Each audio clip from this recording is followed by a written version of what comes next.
Halloween does not come until the end of October, but the most important time for the Jets to have a disguise in 2025 will be Sunday against Aaron Rodgers.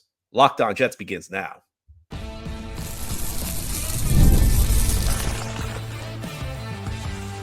You are Locked On Jets, your daily New York Jets podcast. Part of the Locked On Podcast Network, your team every day. Welcome. This is the Locked On Jets podcast, part of the Locked On Podcast Network, your team every day. It is Wednesday, September 3rd, 2025, and I'm your host, John B. from GangGreenNation.com. Thanking you so much for making the show your first listen or first watch every day. A big shout out to you everydayers. This is a daily podcast covering the New York Jets with new episodes each day through the week, Monday through Friday. And our episode today is brought to you by Mazda. Just like there's more to every player, more dedication, more attention to detail, there's more to a Mazda vehicle. Stay tuned later in the episode for highlights in this week's Moving the Game Forward. We have a busy week here on the podcast. On Friday, we will have a very special guest who will help us preview the 2025 Jets season. If you're a longtime listener, you probably know who the guest is. It's the same guest who comes here every year. If you're new to the show, I think you'll enjoy it. So it is an excellent guest to help us preview the Jets season. Tomorrow, we will have our first crossover Thursday show of the season. Chris Carter of Locked On Steelers will join me to preview week one between the Jets and Steelers. But on today's show, we have our weekly mailbag. Each Wednesday, we try and do a mailbag with listener questions. Thanks so much to everybody who sent in questions. And let's begin. Our first question is about this week's game. John, how important do you think it will be for Steve Wilks to disguise the blitzes? Aaron Rodgers has pretty much seen it all and is good at setting protections, but I can see getting pressure on him early and often as a crucial key to victory for the Jets. You cannot give Rodgers a clean pocket, even at this stage of his career. I think it will be essential for the Jets to disguise their blitzes well against Aaron Rodgers. I think as Jets fans, we have a good sense of where Aaron Rodgers is at this point in his career. He is well past the MVP candidate he was in Green Bay. The mobility is virtually gone. And as 2024 progressed, I think we saw more and more. His arm just is not what it used to be. And beyond all of this, I'm not sure Rodgers is truly aware of all of his limitations at this point. I think part of the aging curve at quarterback is about understanding your newfound limitations. You know, there might be a throw where I could have made that 4 years ago, but my arm's just not there anymore. I'm not sure Rodgers really has reached the point where he fully understands his limitations. This is a guy who is nowhere near the level he played at in his prime. But the one thing he still can do is diagnose a defense, particularly at the line of scrimmage. There's probably no better current quarterback at that task. And if you look through the history of the game, there are not many quarterbacks who have ever been better at the line of scrimmage in the modern era than Aaron Rodgers. And that means that you have to try and trick him. You have to try and put things out there that will deceive him.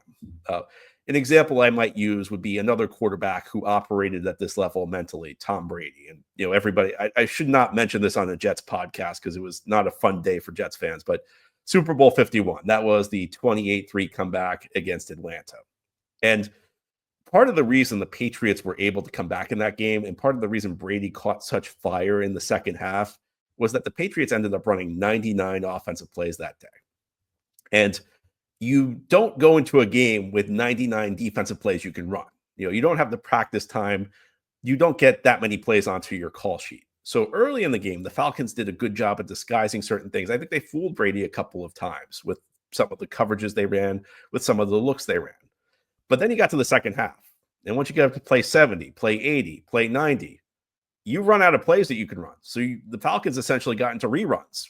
And Brady had seen this stuff early in the game. And the thing that fooled him the first time was never going to fool him the second time. Now, we can guess that the Steelers are not going to run 99 plays in this game. It's unlikely the Jets will get into reruns. So the question is, will Rodgers be able to identify what the Jets have put on film? And this is kind of an interesting cat and mouse game because Rodgers knows the Jets personnel very well. It is a new scheme. You know, Aaron Glenn and Steve Wilks are putting in a new system. But Rodgers does have familiarity with Aaron Glenn. He played against him a couple of years when Glenn was the defensive coordinator for the Lions. Rodgers was still in the NFC North during those years. In fact, Rodgers' last game with the Green Bay Packers was against Aaron Glenn's defense with the Detroit Lions in 2022. Glenn did a very good job in that game. Green Bay had a playoff spot on the line. It was a win and in game for the Packers, and Detroit was able to beat them. It was not a very good performance by Aaron Rodgers. I think Aaron Glenn had the upper hand in that game. And so Aaron Glenn's shown that, he can build a game plan that can beat Aaron Rodgers. It's tough, though. And I think that one of the benefits for the Jets is this is a week 1 game. We talked about this a little bit yesterday when I was discussing the offensive side of the ball, how the Jets can maybe build in some wrinkles for Justin Fields week 1 against a very talented Steelers defense.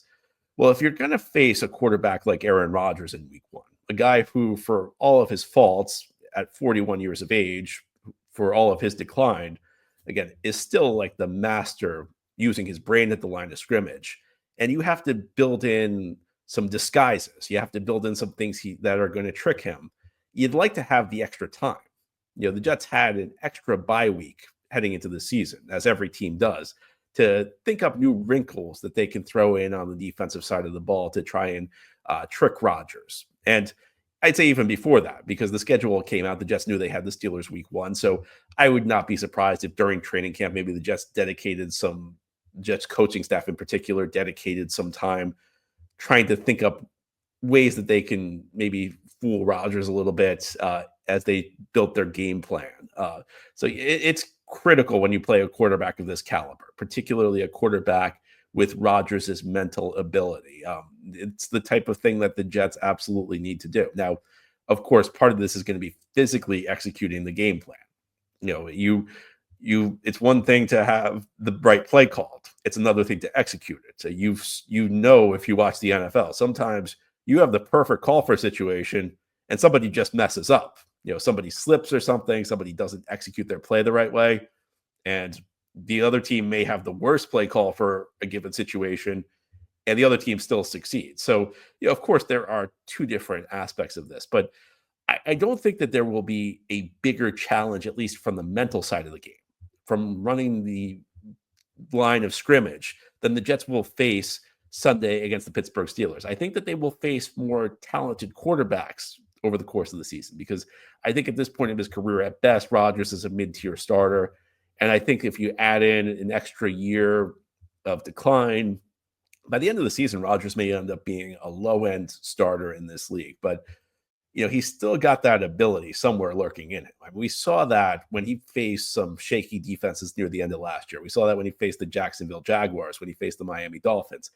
He may not be able to string together 5 great games in a row, but if you have a defense that isn't fooling him, a defense that's sloppy in its execution, he can still go out there and sling it. He can still go out there and have a big game. And, he still can occasionally make the throw that makes you say, wow.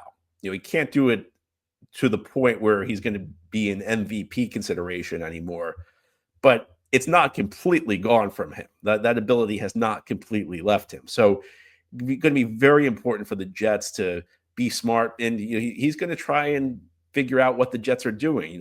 He's the guy that runs everything at the line of scrimmage, so he'll put a guy in motion and see if the Jets mess up their defensive shift. He'll put a guy in motion to see if maybe it forces the Jets to tip some things. The Jets need to be very disciplined pre-snap when they face Rodgers, and of course, you got to worry about that hard count. So it will be an interesting challenge heading into Sunday's game for the New York Jets. Aaron Rodgers, may not be the most physically gifted quarterback anymore, but still very mentally sharp, and the Jets need to have a game plan that accounts for that. Now, ahead here on the Locked On Jets podcast, we'll talk Justin Fields. Justin Fields is going to make his first start for the New York Jets this Sunday against the Pittsburgh Steelers, and I think it's an open question how long he will remain the Jets quarterback going forward. Now, I don't think he's in any danger of being benched if he has a bad week 1, but the Jets do not have a ton committed to him, and that could have big implications for Fields. We'll talk about what those implications might be as we continue here on this Wednesday mailbag edition of Locked On Jets. This is Mazda's Moving the Game Forward, brought to you by those who believe it's not just about playing the game, it's about redefining it. because these moments do more than win. They push what's possible. They remind us to go for that extra yard, shift into that extra gear, and keep moving the game forward. Unfortunately, the New York Jets over the last 14 years have left their fans with lots of disappointments. There aren't many Jets moments you can look back on that showed the team was pushing forward. But the fans deserve all the credit because after 14 straight seasons of no playoffs, after 9 straight losing years, we're back. We're ready for week 1. New coaching staff. Somehow we still believe in this team. And that's what keeps fans and players moving forward, always chasing that next great moment because we know it will come. When you follow what moves you, the unexpected is only the beginning. And just like there's more to every highlight, there's more to a Mazda vehicle. Mazda, move and be moved.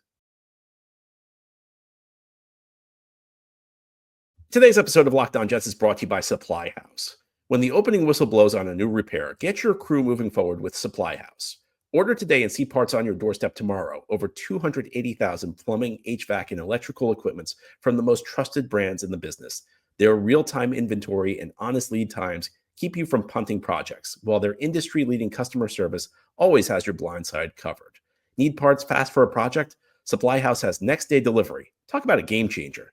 The Part Finder tools and 3D schematics can save you hours on jobs where every detail matters. And their Trade Master perks like priority shipping and dedicated support make the whole process smoother. Join the free Trade Master program today and score some serious perks like priority shipping, lower prices, and a dedicated support line. Visit supplyhouse.com to sign up for free and use promo code SHNFL5 for 5% off your first order. That's supplyhouse.com. Real people, real service. Thank you so much for making Locked On Jets your first listener, first watch every day. A big shout out to you everydayers. If you're new to the show, this is a daily podcast covering the New York Jets with new episodes each day through the week, Monday through Friday. And thank you for checking in week 1 of the regular season. The Jets will take on the Pittsburgh Steelers Sunday at MetLife Stadium. On today's show, we're doing our weekly mailbag as we do each Wednesday. Let's continue now. Our next question. John, will the Jets be proactive if Fields is not the quarterback they envision? Or will they let it roll until 2026 when the contract is up? I think it depends on what you mean by proactive. Now, the Jets objectively have not paid Justin Fields that much money. Now, a $20 million annual salary with $30 million guaranteed over 2 years, that's a lot of money to you and me. But for a veteran quarterback in the NFL, that's actually not a huge salary. In fact, if you look at the veteran quarterbacks in the NFL, the only ones with a lower salary than Justin Fields are Daniel Jones, Aaron Rodgers, Russell Wilson, and Joe Flacco. So it's difficult to pay a veteran quarterback less than $20 million per year. So the financial commitment to Fields is not huge. And I think that shows you that the Fields has to earn his keep with this team. Look, if Justin Fields goes out and has a bad week 1, that doesn't mean they're going to bench him for Tyrod Taylor. I do think you get to a point where if Fields is really, really struggling and the team is losing game after game after game, there might be a point where they make a quarterback change in season. I think the Jets would really like to avoid that, though. And I think clearly Fields is plan A. Fields was not just the number 1 quarterback they targeted in free agency. He was the number 1 player they targeted in free agency. So I think they have a clear plan for Fields. And I think that Fields is clearly the guy they want to be the bridge quarterback. Do I believe that the Jets think Justin Fields is going to be a starter for them for 5 to 7 years? No, I don't, because they did not give him a contract that reflected that. Now, I think that if Fields plays at a really high level, they may revisit that. When the Lions got Jared Goff as part of the Matthew Stafford trade, did they believe that in 2025 Goff would still be their starting quarterback? I think if they were being honest, the answer would be no. I think what they viewed Goff as was a bridge quarterback, maybe get you through a year or two until you draft your quarterback of the future. Goff surprised them. And now we're in 2025. Goff has a long-term deal, and Detroit may end up drafting a quarterback at some point, but at least for the time being, Goff is the quarterback of the Detroit Lions. I think Fields could surprise them. And one of the things about running an NFL team is you have to be flexible as the situation changes. And if Fields shows that he can be the quarterback going forward, then you revisit it. But Jets gave him $30 million guaranteed over 2 years. that's not a huge investment for a veteran quarterback.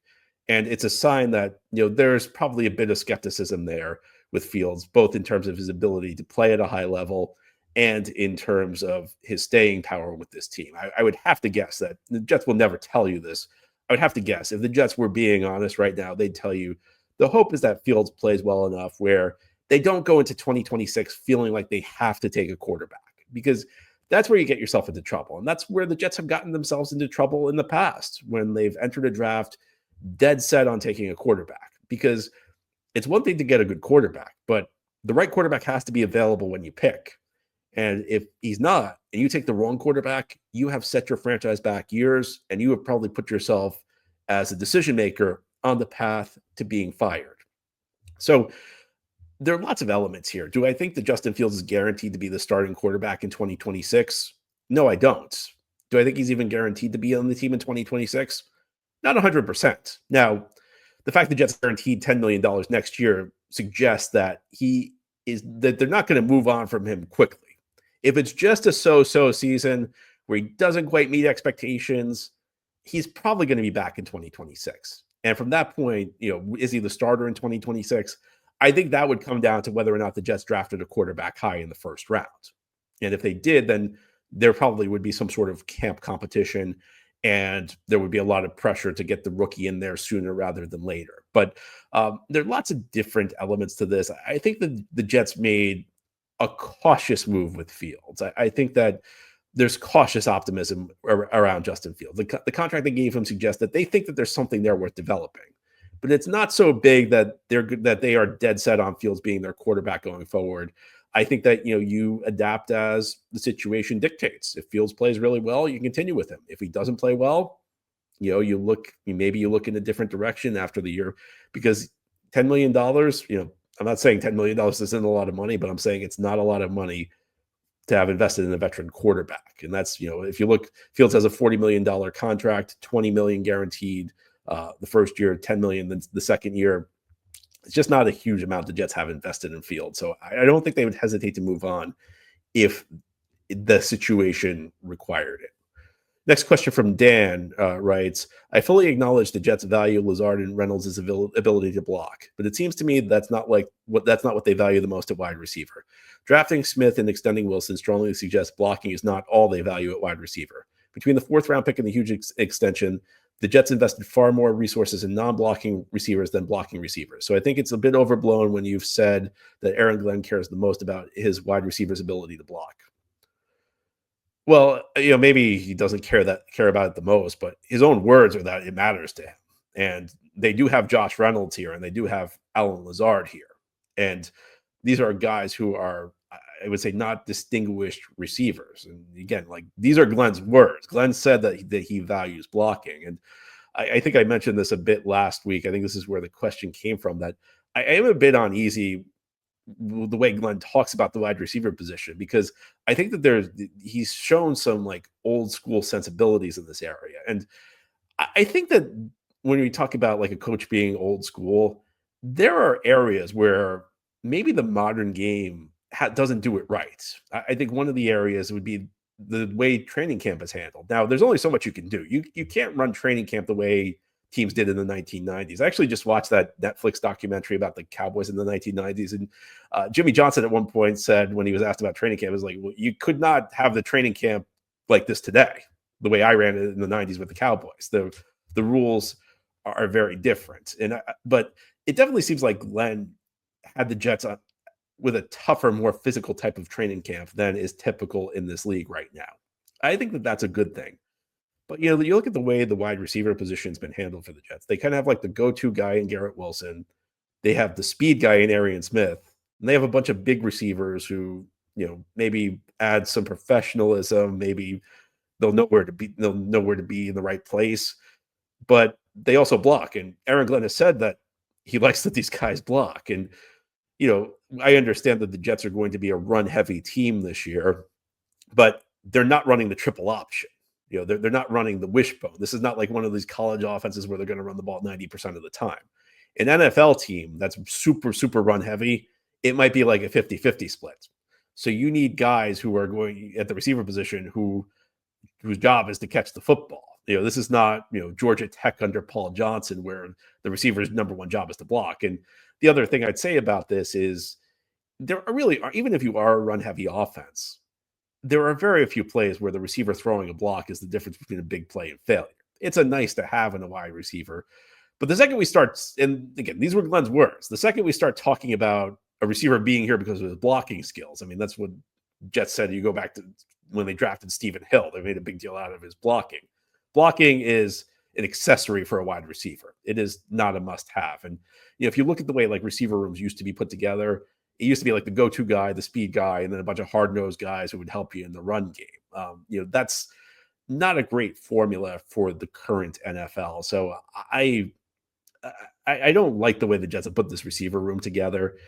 Now, it's they didn't have a lot of options this offseason because, first of all, they did not have great resources, and second, the receivers in free agency were not good. It was an awful free agent class at the wide receiver position. Normally there's like an upside guy, like I could identify, somebody who maybe had like a big year 2 years ago and then kind of banged up this past year and he's looking to bounce back. I did not even see who that guy was. So, I mean, in fairness to the Jets, there really were not a lot of great options, but I think that there might be a little bit of an overemphasis on blocking at wide receiver. I'm not saying that that's the number one thing that they're looking for, but I don't like the extent to which that's played a role in some of their roster decisions. I think that's the best way I could put it. Now, head to the Locked On Jets podcast. We'll talk about an area where the Jets have made a lot of recent roster decisions, and that's the defensive line. There are questions about depth, however. The questions about depth will be answered by the coaching staff, and I'll explain why that is as we continue here on this Wednesday mailbag edition of Locked On Jets. This episode is presented by Yahoo Fantasy. The NFL season is right around the corner, and you can feel the buzz. Fantasy football season is here. Everyone is researching, drafting, and building their championship squads. If you have not joined a league yet, now's the time, and it's all happening on Yahoo Fantasy. This year, I'm playing fantasy football on Yahoo Fantasy, and you should too, whether you're a first-timer or a veteran creating your millionth league. Yahoo Fantasy is loaded with fun ways to compete and brand new features that make the game better. With the season kickoff on September 4th, now is the time to start playing Yahoo Fantasy Football, which offers so many fun ways to compete. Want more ways to play? Try the brand new Yahoo Fantasy Guillotine League mode, where the lowest scoring team gets eliminated weekly until one team is left standing. Want to play instantly with friends? Try the new Draft with Friends mode. Prefer the classics? Get your crew together and go head-to-head in a private league. No crew? No problem. Join a public league, the easiest way to play. The NFL season kicks off September 4th, so don't wait. Start your league now. Draft now at yahoofantasy.com/LockedOnNFL. That's yahoofantasy.com/LockedOnNFL. Today's episode of Locked On Jets is also brought to you by FanDuel. The NFL season is almost here, and FanDuel is making sure you're ready for kickoff with a can't-miss offer. Right now, new customers can bet just $5, and if your bet wins, you'll get $300 in bonus bets to use across the app. FanDuel makes every game more exciting, whether you're watching the Jets or just keeping an eye on your fantasy lineup. It's quick, easy, and the best way to add a little bit more energy to Sundays. Let's look ahead. Jets and Steelers Week 1 action this Sunday at MetLife Stadium. Jets currently a 2.5-point home underdog, and an over-under of 37.5 points suggests this is not expected to be a very high-scoring game. Tough to argue with that assessment. Or maybe you do want to argue with that assessment. Well, FanDuel, again, is the best way to get in on the action. Are you ready to play? Download the FanDuel app now by visiting FanDuel.com to get started. That's FanDuel.com to place your first $5 bet. This is the Locked On Jets podcast here on this Wednesday. We're doing our weekly mailbag show. Our next question is about the defensive line. Knowing that Clemens is who he is, what players on the Jets are they going to lean on for actual quality snaps at defensive end behind Jermaine Johnson and Will McDonald? Between no movement at edge or wide receiver, these are by far the biggest weaknesses on the team. It's interesting that there's no quality backup there or that no better wide receiver was traded for. It seems like his young guys are nobody except Lazard.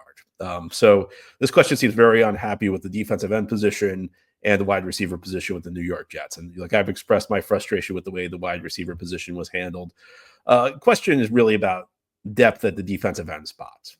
And it does not look great right now. I mean, this is not the Jets of 2 years ago where you could roll out Bryce Huff and Jermaine Johnson and John Franklin Myers, and even behind them, you had a rookie Will McDonald. You even had Carl Lawson in the mix. That was a very deep group at the defensive end position, and the Jets lacked that. And one of the challenges is Jermaine Johnson is recovering from an Achilles injury. You would presume the Jets are going to want to keep his snap count relatively limited early in the season, and that could mean more Michael Clemens than we want it to mean. I think that when you talk about depth, though, depth is the type of thing that has to be developed, particularly at the important positions. Think about when the Jets had that deep defensive end group. Bryce Huff was developed. He was a non-drafted free agent that the coaching staff did a good job with. John Franklin Myers was developed. He was a decent rotational guy with the Rams, but he was a waiver wire claim.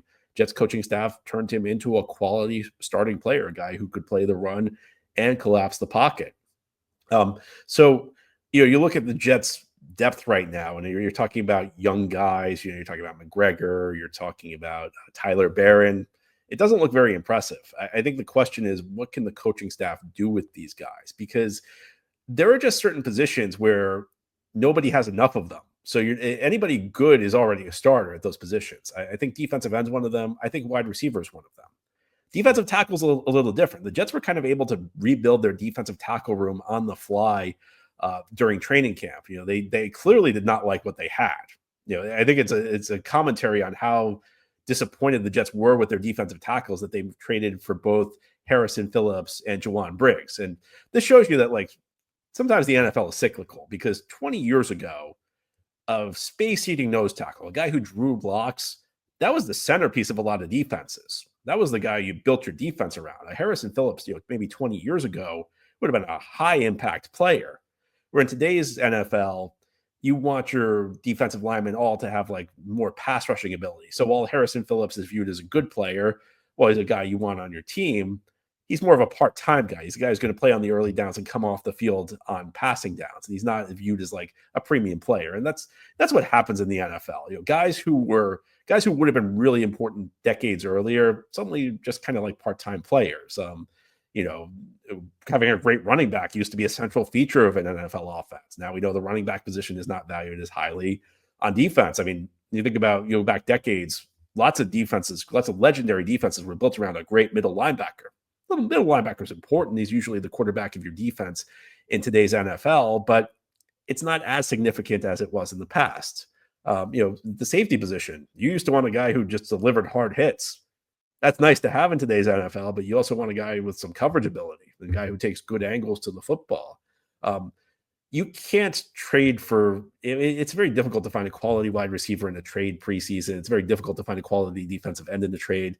At best, you're probably getting a reclamation project somebody else is giving up on. So I think it's true for defensive end. I think it's true for wide receiver. Wide receiver, you got to have your eyes on Arian Smith. The question is, how much can the coaching staff get out of these guys? Because I think in today's NFL – depth at certain positions, particularly the premium positions, it just has to be developed. So it's never going to look good at the start of the season. The question is, how good can they get it later in the season?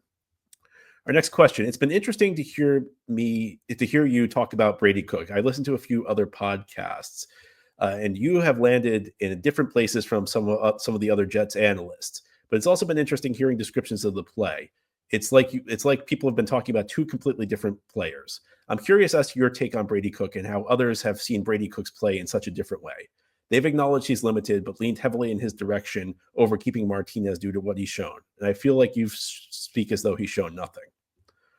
So yeah, the question I think is about I'm not super high on Brady Cook, and I guess some other Jets analysts have been. I can't speak for other Jets analysts. All I can do is tell you what I've seen.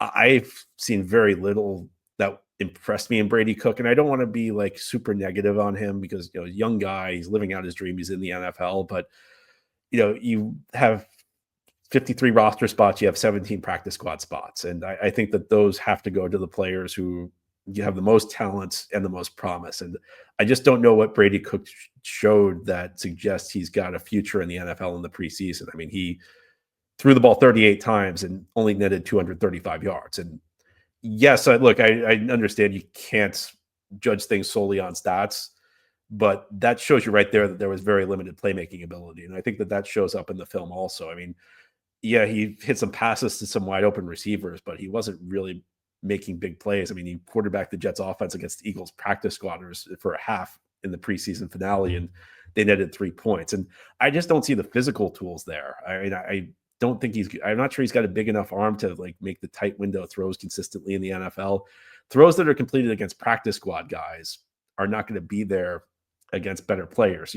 Go back 2 years, listen to what people were saying about Zach Wilson in the preseason. People were talking about him like he was a different quarterback because he was hitting a bunch of like 6-yard hitches against backups.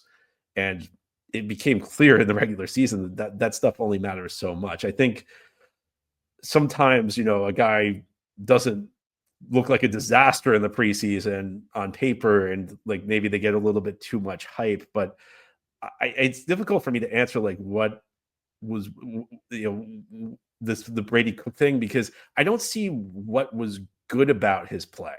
There was nothing that was really that impressive. I mean, the plays he hit to me were like the types of plays like pretty much any quarterback, even on an NFL practice squad, is going to be able to hit. I did not really see him add much. And I think that when you're talking about playing against like practice squad level players, some guys that don't even make the practice squad, you got to look like the best player on the field if I'm going to believe you got big potential.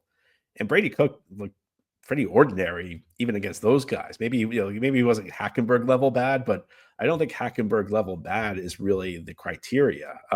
There's nothing that I saw that made me think that this is a guy with huge promise. This was not, even like Brett Ratliff in 2008. This was not Nat Sims in 2013, guys who you knew probably weren't going to be good anyway, but at least showed you some impressive stuff in the preseason. Cook just, he hit some short passes, but other than that, I didn't think that there was really anything worth writing home about. Anyway, that's all for today's episode. This has been the Locked On Jets podcast, part of the Locked On Podcast Network. Your team every day is our motto. As always, if you enjoyed the show, hit the subscribe button where you're watching or listening so that you'll never miss an episode. If you enjoy the show and are listening on a podcast source, give it a 5-star review. And if you're watching on YouTube and enjoy the show, give this episode a big thumbs up. Helps us out, helps other Jets fans find the podcast. Enjoy your Wednesday, everybody. We'll be back tomorrow with Chris Carter of Locked On Steelers for our first Crossover Thursday episode of the year.